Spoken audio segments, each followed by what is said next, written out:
Immigration visa processing এর বিভিন্ন স্টেজে ওয়েট করছেন, তাদের মধ্যে যেই হতাশাটা কাজ করছে যে এখন ইউএস এর ইমিগ্রেশন ভিসাটা স্থগিত আছে, আমার এত অপেক্ষার পর এখন স্থগিত, বা আমরা যেই স্টেজে আছি তারা এখনো কতদিন অপেক্ষা করতে হবে, কবে এই স্থগিত আদেশ উইথড্র হবে, তাদের জন্য একটা আশার খবর দিব এই ভিডিওতে।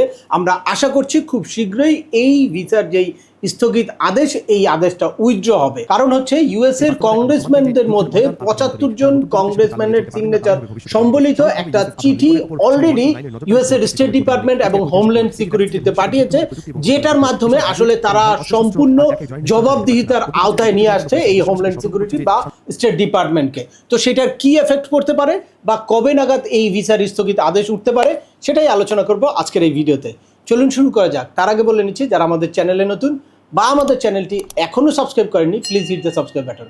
আর যারা অলরেডি সাবস্ক্রাইব করেছেন তাদেরকে অসংখ্য ধন্যবাদ।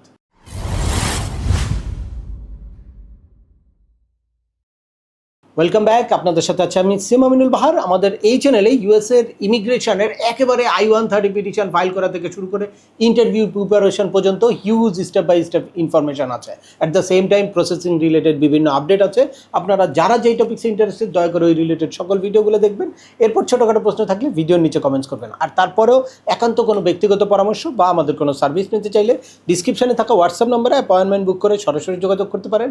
অ্যাট দ্য সেম টাইম আমাদেরকে ইমেইল করতে পারেন এবং আমাদের ওয়েবসাইট, ইউটিউব চ্যানেল এবং ফেসবুক পেজগুলো ফলো করে সবসময় আমাদের সাথে যুক্ত থাকতে পারেন। এনিওয়ে, চলে আসি মূল আলোচনায়। আপনারা নিশ্চয়ই এরই মধ্যে দেখেছেন যে বেশ কিছু পত্রপত্রিকা ফলো করে প্রকাশ করেছে যে ইউএসের 75 জন কংগ্রেসম্যান এই যে স্থগিত আদেশ ইমিগ্রেশন ভিসার উপরে, এইটার বিরুদ্ধে একটা চিঠি ইস্যু করেছে স্টেট ডিপার্টমেন্ট এবং হোমল্যান্ড সিকিউরিটিকে।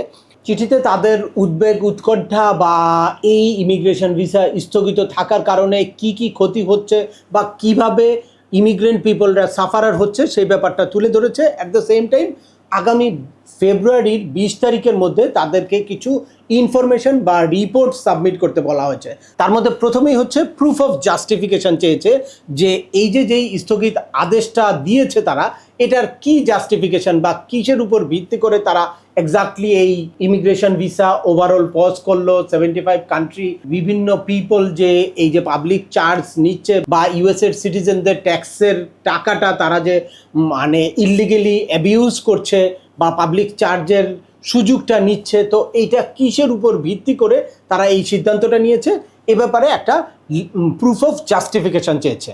সেকেন্ড যেই ইনফরমেশনটা চেয়েছে বা রিপোর্টটা চেয়েছে সেটা হচ্ছে লিগ্যাল জাস্টিফিকেশন, মানে কোন আইনের ভিত্তিতে তারা এই সিদ্ধান্তটা নিয়েছে এইটাও স্পেসিফিক করতে বলেছে। এরপর নাম্বার 3 হচ্ছে যে ইন্ডিভিজুয়ালি অ্যাসেসমেন্ট করার মানে বিভিন্ন উপায় থাকা সত্ত্বেও তারা কেন টোটাল ইমিগ্রেশন সিস্টেমটাকে পজ করলো, এইটাও তারা একটা ক্লিয়ার ইনফরমেশন চেয়েছে স্টেট ডিপার্টমেন্ট এবং হোমল্যান্ড সিকিউরিটির কাছে। নাম্বার 4 হচ্ছে তারা স্টেট ডিপার্টমেন্টের কাছে আরও একটা জিনিস চেয়েছে, সেটা হচ্ছে মানে কস্ট বেনিফিট অ্যানালাইসিস রিপোর্ট।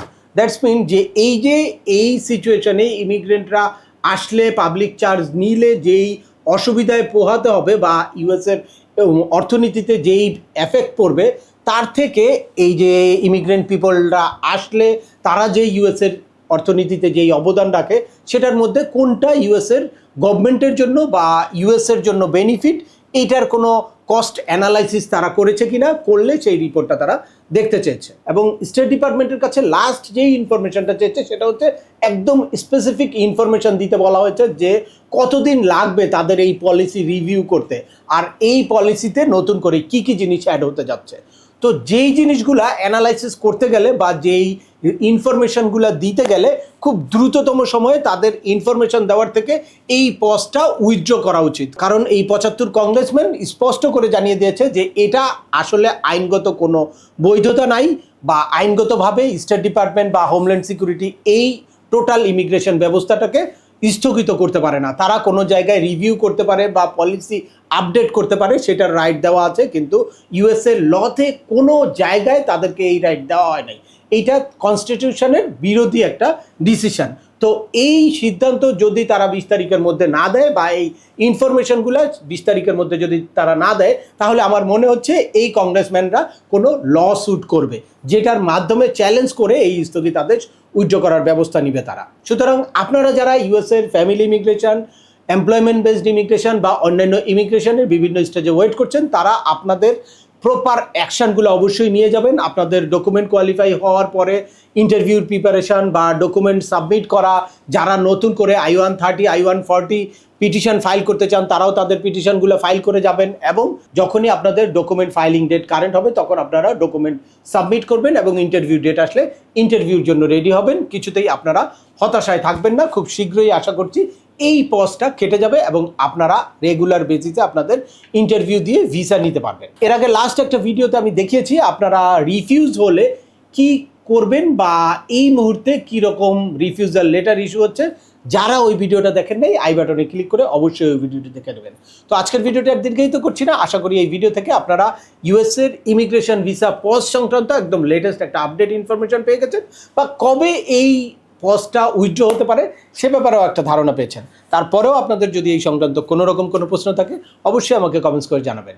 আর ভিডিওটি ভালো লাগলে বা তথ্যবহুল মনে হলে লাইক দিয়ে আপনার বন্ধুদের মাঝে শেয়ার করে দেবেন যাদের এই ইনফরমেশনগুলো অত্যন্ত প্রয়োজন। আবার দেখা হবে নতুন কোনো গুরুত্বপূর্ণ টপিকস নিয়ে। সে পর্যন্ত সবাই ভালো থাকবেন, সুস্থ থাকবেন এবং আমাদের চ্যানেলের সাথেই থাকবেন। আল্লাহ হাফেজ।